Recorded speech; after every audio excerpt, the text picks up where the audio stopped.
There, I'm Dr. Alfredo. I have been commended by the board of directors in medicine, and I get paid like $100 an hour just to stand here. Okay, what are you guys doing today? That is true, bro. We are taking out the liver.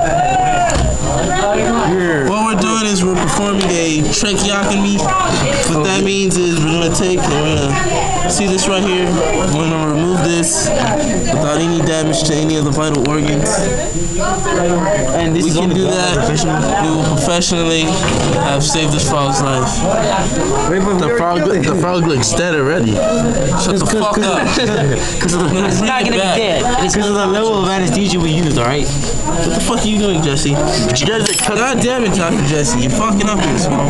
But you guys cut the sides of the jaw. I mean, well, obviously to make it not bigger so it can kill more flies. No, listen here. If you're gonna fucking record shit, shut up, please. That's what I asked. One of the fucking doctors here.